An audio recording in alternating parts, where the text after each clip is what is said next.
아시죠? 이건 원래 음력으로 시작한 거니까 음력 10월 3일로 보면은 느낌이 옵니다. 여기 보시면 아시겠지만은 음력 10월 3일 이건 양력 기준으로 이렇게 달력이 있다 보니까 숫자가 다르게 나오는데 어쨌든 음력 10월 3일은 바로 초생달이 뜨는 날이에요. 예, 원래 달력은 말 그대로 달을 기준으로 했기 때문에 10월 3일은 초생달이 뜹니다. 음력은 매달 그래요. 매달.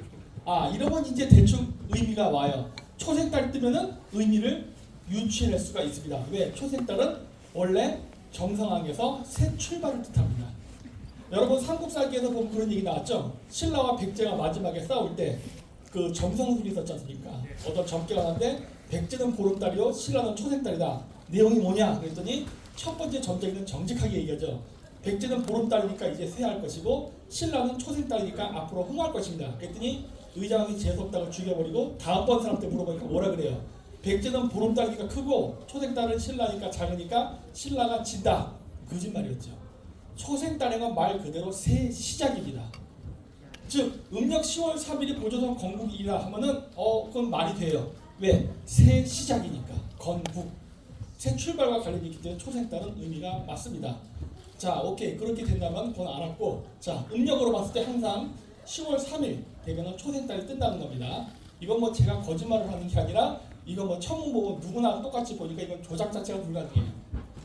자, 요거는 저기 대문문학에서 산동성 근처 어딘가에서 발견됐다는 톡이죠. 고조선과 관련이 있을 것이다. 왜? 동의의 문화권이었기 때문에 여기 보면은 매산자에 초생달과 금성 같은 이상한 여기 조형물이 보입니다. 요거의 한자에도 단이라는 아침 단자가 있어요. 하지만 우리나라는 아침 단자를 가지고 쓰는 단어가 없습니다. 한자는 존재하지만 저걸 가지고 뭘 하지는 않아요. 근데 저게 왜 그러냐? 저 탕이 투르커라서 그래요. 한자는 동이족이 만들었죠? 동이족이라는 게 꼭 한국인만을 의미하는 건 아닙니다. 동이족은 한국인 포함해서 일본인, 만주족, 여진족, 몽골족 다 포함돼요. 쉽게 얘기해서 북방민족입니다. 네, 그러다 보니까 한자는 바로 말 그대로 동이족, 동쪽에는 9개의 구이족이 만들었기 때문에 그 동네의 단어, 언어가 한자에 반영이 됩니다. 한국 어만을 기초로 해서 한자가 만들어지진 않았어요. 그러다 보니까 이 탕이라는 글자는 이건 투르커예요. 왜? 아침이라는 단어가 위키 여러분 구글 번역기 돌려도 다 나옵니다. 아침이라는 단어가 카자흐어로 탕입니다. 떠오르는 태양, 탕. 그래서 새벽은 탕 예르생 하면은 새벽이라는 소리예요. 자, 여러분들 많은 사람들이 그렇게 아실 겁니다. 그 고구려 백제를 대신하고 신라가 민족의 다급자가 돼서 당나라와 힘을 합쳐서 고구려 백제를 멸망시켜 우리가 만주를 잃어버렸다. 말도 안 되는 소리예요. 신라랑 당나라가 같은 민족인데 뭔 소리 하는 겁니까? 선비족 아닙니까? 고구려 백제 일본이 같은 민족이죠. 신라랑 고구려는 언어가 달랐습니다. 뭐 완벽하게 달랐다기보다도 같은 어권이에요. 알타 역에. 하지만 언어적으로는 좀 달랐습니다. 이질적이었어요. 끼리끼리 뭉칠 겁니다. 자, 모든 점성학에서 중요한 건 태알과 달과 북극성인데, 자, 그 당시 시대의 점괘가 뭡니까? 백제는 보름달이요, 신라는 초생달이다. 달에 대한 이야기가 나왔어요. 신라가 새로 강성대국이 된 거고 백제는 망할 것이다. 거기에 태양이 나와야 됩니다. 고구려는 뭐예요? 예전부터 고구조선 부여 고구려로 개성됐던 나라죠. 가장 중심에 있는 태양의 국가였단 말이에요. 당나라는 뭘까요? 중국인이 아니라겠죠? 탕, 말 그대로 탕이에요. 뭐예요? 아침해. 떠오르는 태양의 국가와 중천에 떠있는 고구려 국가의 싸움. 누가 이겨요?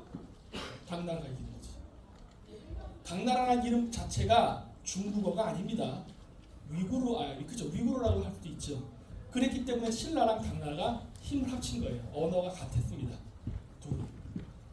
요거는 초생달과 금성, 이슬람의 상징이 아닙니다. 네, 이슬람이 쓰기 훨씬 그 이전 몇 천 년 전부터 이미 북방 민족들이 심볼로 썼던 것이고 초생달과 해라고 몽골 사람들은 얘기합니다. 틀린 말은 아니에요. 왜? 금성을 바로 고대 샤머니즘에서는 태양의 아들이라고 불렀어요. 어린 태양이라고 불렀습니다. 금성이. 그래서 모든 국가들이 만들어지고 나면은 국가 수도의 이름에 금성이라는 이름을 붙입니다. 뭐 신라도 수도가 금성이라 불렸잖아요. 고주몽의 이름도 왜 주몽입니까? 한국인의 오늘날 한국 사람들 중에 김주몽, 박주몽 없죠? 몽골 이름입니다. 바로 몽골에서 금성을 철문이라고 합니다. 그 철문이 한자 표기로 주몽이 된 거예요. 광교토 대왕 비문에는 주몽뿐만 아니라 추모대왕이라 나오죠. 왜 추모예요? 몽골에서 철문, 즉 금성이라는 이름을 남자가 여자한테 이름을 붙여서 이름을 만드는데 철문이라고도 하지만 애칭으로 부를 때 초모라고 합니다. 철문, 초모, 주몽, 추모. 어때요? 바로 비슷하죠? 금성이라는 소리입니다. 고구려의 최초 건국자였기 때문에 금성이라는 이름을 쓴 거예요. 왜? 첫 태양, 어린 태양, 아침 태양은 금성을 상징하니까. 그리고 만들고 나서 국호 이름이 졸본부여. 왜 졸본이에요? 키르키즈어로 금성이 졸본입니다. 이렇게 되는 거예요. 바로 모든 새 출발, 태양 국가의 출발은 초생달 혹은 뜨는 해로 상징한단 말이에요. 최초 건국자인데 그래서 그렇게 괜히 나오는 게 아닙니다. 예. 자, 요거 천문현상이에요. 보통 이렇게 이쁜 모양은 가끔 나오고 대충 금성과 다른 멀리 떨어져 있는 경우가 많은데 가끔씩 일어나는 천문현상이에요. 이런 것들을 고대인들은 신성시 여겼습니다. 자, 초생달과 금성 사이에 앉는 거는 우리의 1월 오봉도뿐만 아니라 몽골의 징기스칸도 똑같고 가운데 요거는 몽골 국기는 소형부라고 하는데 마찬가지예요. 오늘 화살 얘기 있는데 시간이 되면 제가 설명을 하겠습니다. 잘 보세요. 가운데 모양 화살입니다. 위에서 아래로 떨어지는 모양. 밑에가 뾰족하니까 저 위에 초생달과 금성이 있습니다. 저걸 왜 초생달과 금성이라고 하느냐? 중앙아시아 탱그리 신앙에는 탱그리가 우주를 창조한 다음에 금성 머리에 불을 붙여서 들고 다녔다 그래요. 그래서 머리에 불이 붙은 저 형상이 자체가 금성을 상징합니다. 몽골식이에요. 투르크식은 오각별. 오각별도 이유가 있습니다. 지구, 금성, 태양이 9년 동안 일직사정렬을 5번 하는데 연결하면 오각별 모양 나와요. 그래서 금성을 오각별로도 표현합니다. 자, 전 세계 유사한 상징물 이런 것들이죠. 불교가 됐던, 기독교가 됐던, 이슬람이 됐던 똑같은 상징물이 쓰이는데 가장 먼저 쓰였던 거는 시베리아 샤머니즘이에요. 그리고 시베리아 샤머니즘에서 초생달과 금성을 쓰는 이유는 천송 강림 사상을 뜻하는 심볼입니다. 이걸 어떻게 알게 됐느냐? 여러 과정을 통해서 알게 됐는데 시간이 없어서 다 아마 설명 못할 것 같습니다. 자, 성모 마리아인데 묘하죠? 밑에다가 황석불을 넣어서 초생달을 연상시키게 해놔요. 왜 저런 조각물을 만들었을까요? 서양 애들은 설명을 못하죠. 왜? 고대 종교에서 내려온 풍습이 그냥 답습되는 거다 보니까 진짜 의미는 모르는 거예요. 그냥 옛날부터 해왔어요. 이 앞쪽에도 보면 어때요? 저기 그 모세 10계명을 담아놓은 성계 그 위에도 성모 마리아 같이 누군가 되어 있는데 마찬가지로 초생달 위에 성모 마리아의 모습으로 해놓죠. 왜? 설명 못해요. 시베리아 샤머니즘에서 기초해서 나온 거기 때문에 그래요. 모든 종교는 전 종교의 영향을 받습니다. 이 세상에 절대적으로 독자적인 종교는 없어요. 옛날 거를 카피해서 새로운 게 만들어집니다. 자, 요거 메소포타미아 똑같죠? 그 다음에 요거는 이거 정확하죠? 요거 천주교 성당에 있는 심볼이죠? 배 위에 있네. 똑같잖아. 그렇죠? 모든 종교의 심볼이 같은 얘기를 하고 있습니다. 왜? 뿌리가 하나예요. 여기도 미트라신 마찬가지죠. 똑같죠? 자, 요건 사투르누스. 로마 제국에서 했던 사툰날이라는 축제인데 우리가 아는 크리스마스의 기원입니다. 그 크리스마스 때 축제를 벌일 때 그 하는 신이 사투르누스라는 신이에요. 밑에 초색달 보이세요? 이렇게. 자, 뭐와 관련이냐? 천성 강림과 관련이 있다고 했잖아요. 이 심볼이 왜 천성 강림과 관련이 있냐? 이 사투르누스, 이 사툰나리아 축제가 12월 25일 날 열리는 축제입니다. 크리스마스 날. 점성학적으로 12월 달은 종교 지도자가 태어나는 날입니다. 하늘의 기운을 받아 종교 지도자가 태어나는 날이 12월이에요. 자, 어쨌든 그런데 사툰나리아 축제 때는 뭘 하느냐? 신성한 거랑 거리가 없이 이렇게 보면 아시겠지만 술 먹고 남자 여자가 엉켜서 뒹구르는 축제입니다. 원래 옛날 제철 행사는 오리지널이에요. 오늘날 우리나라에서 한 제철 행사는 유교화됐습니다. 경건하죠? 옛날 때 안 경건했어요. 경건하면 안 됩니다. 왜? 좋은 날을 받아서 남녀가 합궁을 해서 애를 낳아야 하늘의 기운을 받은 좋은 아이를 태어난다고 믿었기 때문에 제철 행사가 끝나면 무조건 제사장이 젊은 남녀들을 모아놓고 야 너희들 빨리 짝짓기 해. 이렇게 한단 말이에요. 그렇게 돼서 임신을 하면은 그거를 샤먼들이 찾아가서 확인을 합니다. 임신했나 안 했나. 임신했나 아니나 하면은 체크해 놓다가 출산하는 날 갑니다. 그게 예수 탄생의 이야기가 똑같습니다. 바로 동방박사. 샤먼들이 그렇게 해서 아이가 태어나는 걸 기다렸다가 그렇게 가서 그 아이를 점찍고 나중에 성장하면 데려갑니다. 공교롭게도 예수 13세에 갑자기 사라져버려요. 전형적인 샤머니즘 문화의 이야기가 기독교에서도 똑같이 나옵니다. 교육이 끝나면 나중에 어떻게 합니까? 점을 쳐서 점괘에 따라서 너는 동쪽으로, 너는 서쪽으로 이런 식으로 해서 각 지역에 가서 지도자가 되게끔 배정을 했어요. 그게 고대 샤먼 시대의 통치 방법이었습니다. 자, 그래서 크리스마스가 그래서 중요합니다. 크리스마스 날 천손으로부터 하늘로부터 기운을 받고 태어나는 위대한 영웅이 탄생한다고 믿어요. 이것도 이제 매년 12월 25일도 중요하지만 더 큰 의미가 있는 것은 2000년 주기죠. 황도 12궁을 태양이 한 자리씩 이동할 때마다 2000년 주기로 새로운 세상을 여는 새로운 영웅이 탄생한다고 믿었어요. 그랬는데 그래서 크리스마스가 천손관림과 굉장히 중요한데 이 천손관림은 서양에서도 다 얘기합니다. 예수 탄생과 아무 관련이 없다. 원래 그 이전 종교 거를 그냥 가져온 겁니다. 네, 뭐 이거 음모론다. 이건 정식으로 교회에서도 인정하는 거예요. 12월 25일은 예수 탄생이 아닙니다. 그냥 교회에서 오늘날은 영업으로 하는 것 뿐이에요. 자, 12월 25일이 중요한 이유가 뭐냐? 12월 21일 동지죠? 동지는 뭐예요? 가장 밤이 길 때입니다. 이때는 고대인들이 태양신이 죽었다 생각했어요. 아마 그런 얘기는 대충 들어봤을 겁니다. 근데 여러분 우리나라 동지라고 해서 태양이 죽은 거 아닙니까? 태양이 늘 떠요. 밤이 길 뿐이지.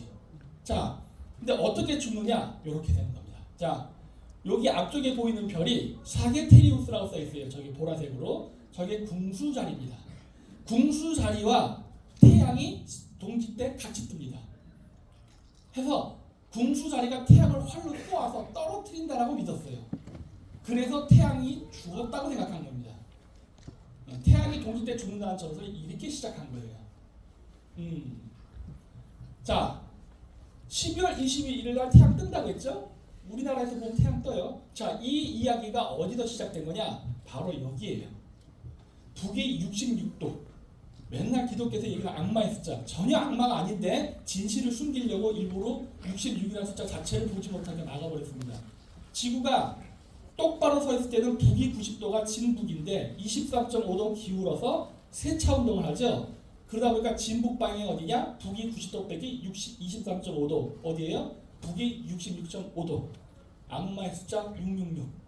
북위 66.6도를 가면은 12월 21일 날이 되면은 태양이 안 뜨는 현상을 거기에서만 볼 수 있습니다. 다른 어떤 지역에서도 볼 수가 없어요. 그래서 12월 21일을 새해라고 규정하는 지역은 북부권에 사는 사람들입니다. 예. 자, 이렇게 되는데 이렇게 되는 거예요. 태양이 안 뜹니다. 그러다 12월 25일 혹은 27일쯤이 되면은 태양이 1시간 정도 살짝 떠요. 그게 태양신의 부활이에요. 그러면서 고대인들은 그거를 새해라고 불렀습니다. 북부권에 사는 사람들 기준이에요. 자, 요거는 천문 다른 프로그램을 얘기한 거예요. 어때요? 저쪽에 12월 22일이라 써있는데 일출 일몰 시간이 안 보입니다. 여기도 안 보여. 그러다 12월 27일이 되니까 11시 59분에 해가 떠서 1시 15분에 해가 진다라고 표시가 되네요. 어허, 어때요? 태양신의 부활. 저기서만 볼 수 있는 현상이에요. 이렇게 되면 새해가 되는 겁니다. 여러분 크리스마스 때 뭐 하죠, 여러분? 산타클로스가 루돌프 사슴코를 타고 집집마다 다니면서 먹을 거 주죠? 예, 그게 여기서 하는 풍습입니다. 이렇게. 아까 북위 60도 6도가 바로 술록의 서식지예요. 요 앞쪽에 보여드렸던 여기 빨간색으로 해놓은데 저기가 술록의 서식지입니다. 그래서 저기 사는 사람들이 술록을 타고 다녀요.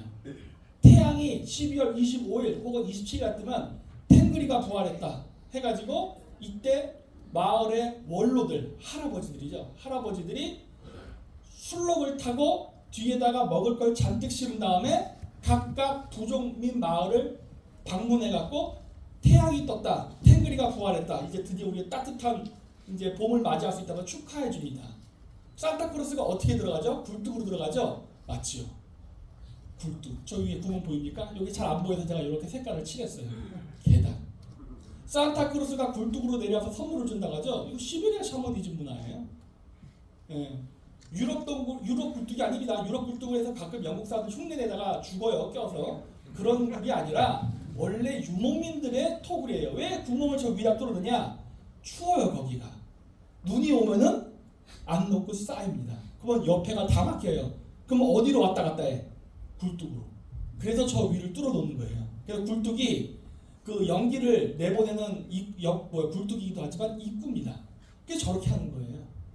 그리고 여러분 크리스마스 추리 장식 하잖아요. 여러분 팔레스타인 지방에 침략스림이 있어요? 거기 더운 동네인데 사막 아니면 아무것도 없잖아. 선인장이 있으려나? 근데 왜 시베리아산 침략스림을 여러분들 크리스마스 장식하세요? 한 번도 의심을 안 해보네 사람들이. 거기는 침략스림 없어요. 있긴 있습니다. 저 꼭대기 추운 데 올라가면은 아주 조금 있긴 있어요. 하지만 거기는 침략스림이 자라는 지역이 아닙니다. 산타크로스 이야기가 어디서 왔는지 아시겠죠? 침략스림의 방목이라 그래서 우리 빨간색 노란색 막 천 묶죠? 그게 크리스마스 추리의 원형이에요. 이거 뭐야 그냥. 그래서 가끔씩 저 어렸을 때 제 친구들이 있어요. 야 너 기독교 다니는데 왜 크리스마스 축하하냐? 우리 전통 문화인데.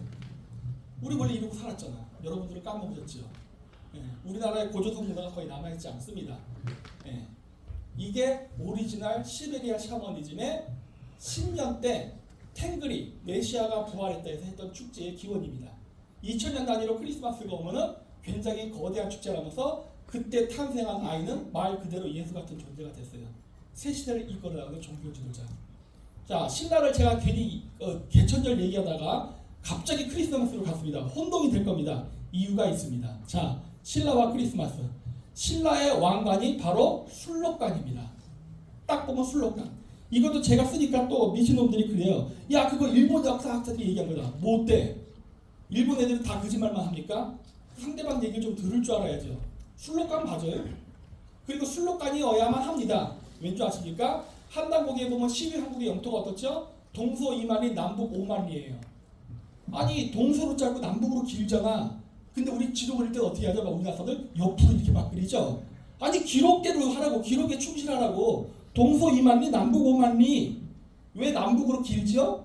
유목민이잖아요. 여름에는 더우니까 북상하고 겨울에는 추우니까 남으로 내려오고 위아래 움직여요. 그러니까 남북으로 길 수밖에 없지 영토가. 지극히 정상인데 우리나라 사람들은 농경사관에서 바라봐요.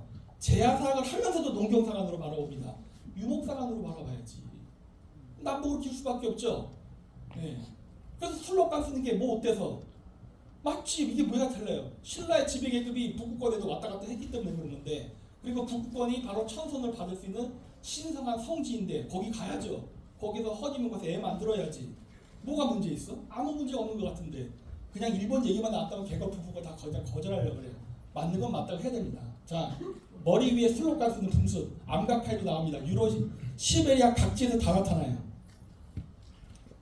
자, 술록 뿌리의 흔적은 전 세계에 다 나타납니다. 저기 노르웨이, 덴마크, 스웨덴 흰 옷 입고 있죠?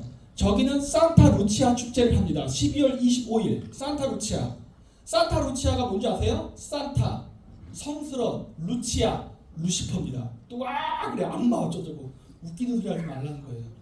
루시퍼가 뭔데? 금성입니다. 성스러운 금성이 12월 25일 날 강림한다예요. 천성 강림. 그래서 우리나라도 고구려의 최초 건국자 이름이 고주몽 금성이라는 이름을 쓰는 거고, 경주에서도 금성이라는 이름을 쓰는 거고, 금성 이름이 자꾸 나오는 거예요. 네. 2000년이 지나면은 종교가 바뀌니까 이제 옛 시대에서 사라지고 잊혀지는 거지. 잊혀진 걸 갖다가 왜곡해서 악마라고 하면 큰일 나죠. 자, 그래서 저기 쓰는데 여러분 어렸을 때 아마 산타루치아 노래 배워보신 적 있을 겁니다. 창공의 빛난 별 물이 어리 이렇게 나오잖아요. 그게 뭐야? 동쪽에 뜨는 금성별을 노래 부르는 거란 말이야. 네? 금성. 카톨릭에서는 지금도 부릅니다. 금성에 대한 숭배 의식이 있어요. 왜? 그게 메시아 사상이니까. 금성 숭배가. 네? 자, 그래서 유대인들은 메노라라는 촛대를 쓰는데 어때요? 유대인들은 촛대를 쓰는데 북쪽 애들은 촛대를 머리에 씁니다. 근데 이 뿌리는 뭐예요? 술록의 뿔입니다. 술록의 뿔을 표현하는 방식이 다양화되는 거예요. 여러 지역으로 흩어지면서. 그건 다른 거냐? 아니요, 같은 겁니다. 뿌리는 하나. 자, 그리고 신탁을 할 때는 반드시 버섯을 썼습니다. 버섯 아니라도 딴 거 많이 썼어요. 향정신성, 마약 같은 거. 왜? 환각 상태에 빠져야 신을 만날 수 있다고 믿었어요. 불상도 보면 이렇게 눈 감고 이렇게 했죠. 그 니르바나가 어디서 와요? 오르가즘, 엑스타시, 그 다음에 마약에 대한 환각, 여기서 나타납니다. 또 이것도 어떤 분들이 막 신성모독이라고 그래요. 애견할 때 다 했어요. 환호는 안 했을 거라 생각하세요? 당구는 안 했을 거라 생각해? 다 했습니다. 왜? 증거물이 있잖아요. 위에 거 청동기 시대 우리나라 국립박물관에 가면 있습니다. 고분에서 나왔는데 버섯이에요. 왜 왕 무덤에서 버섯 모양의 청동기 유물이 나오죠? 그 사람이 종교 지도자였고 신탁을 할 때 독버섯을 사용했기 때문에 그래요. 자, 요 밑에 거는 신라입니다. 신라 경주박물관에 있어요. 왜 신라 경주박물관에 버섯 유물이 나오죠? 왕들이 점칠 때 버섯 먹었으니까 그래요. 환각 상태로 하면서 옛날 땐 그랬어요. 요즘은 안 하지만은. 그래서 신라가 불교 도입이 제일 늦었습니다. 왜? 신라 왕 자체가 술록감도를 쓰는 종교 지도자였기 때문에 고구려 때는 종교 지도자가 왕이 된 사람이 아니라 무예가 출신이었습니다. 장군들.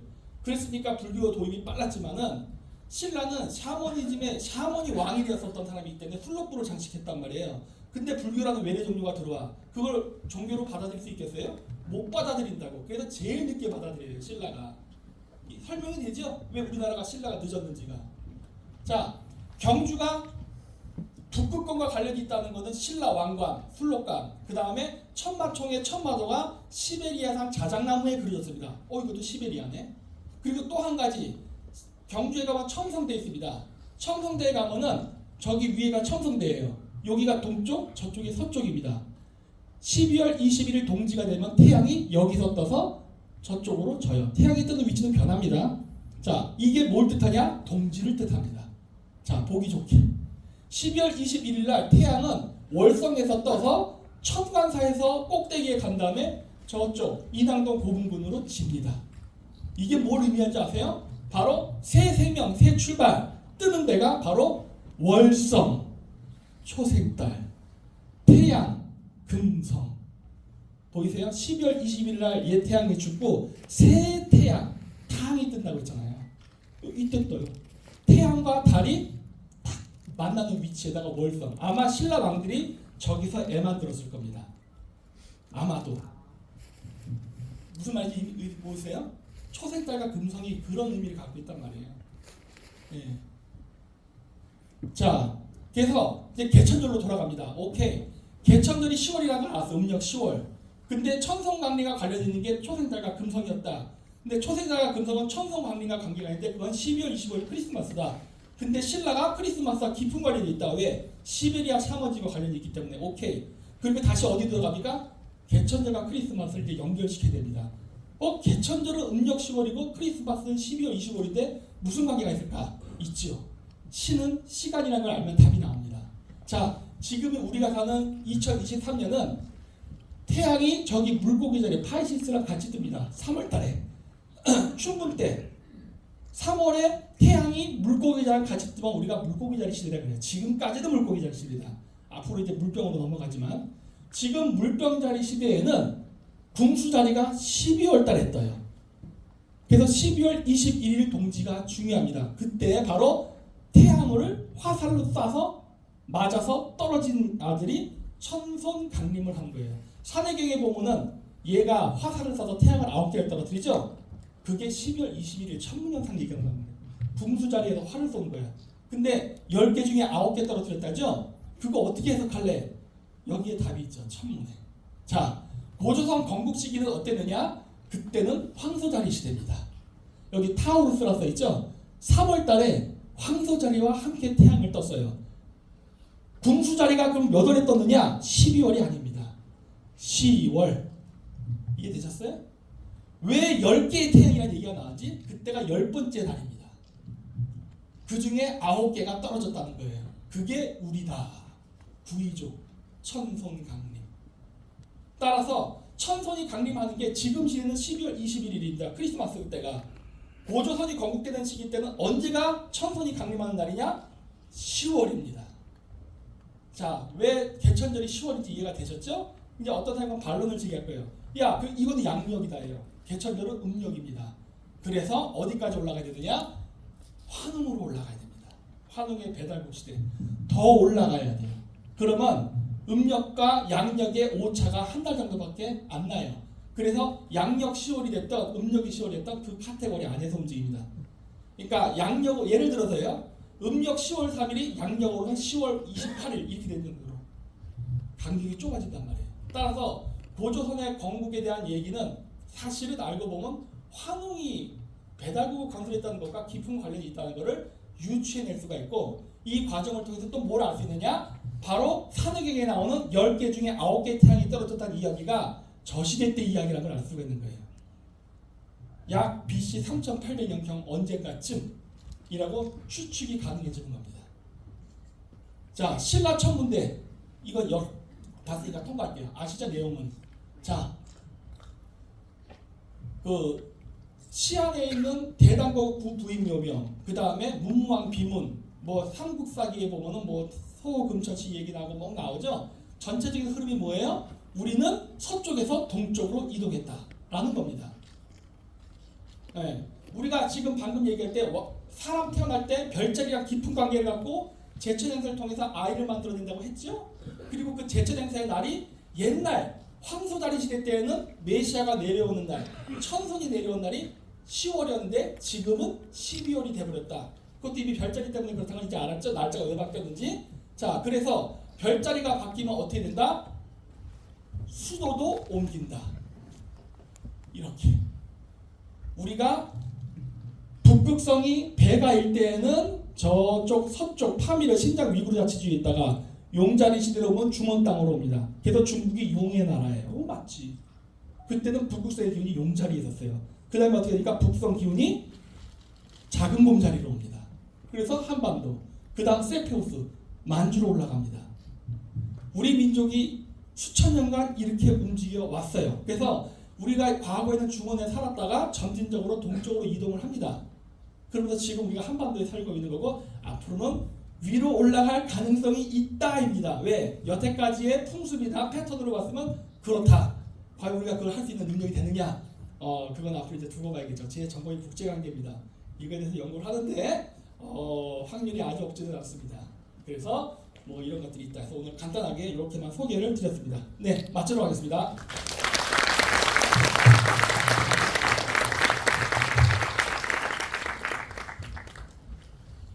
반갑습니다.